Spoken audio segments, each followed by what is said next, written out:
அஸ்ஸலாமு அலைக்கும் வரஹ்மத்துல்லாஹி பரகாத்துஹு. பிஸ்மில்லாஹிர் ரஹ்மானிர் ரஹீம்.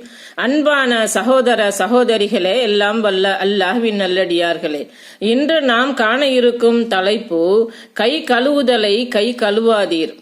பன்றியும் மூளை காய்ச்சலும். குழந்தைகளின் மூளை காய்ச்சலுக்கு அடிப்படை காரணமே பன்றிகள்தான்.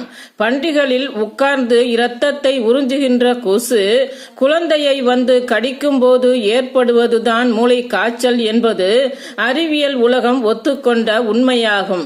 கிறித்தவ மதத்தில் பன்றி இறைச்சி அனுமதிக்கப்பட்டதாகும்.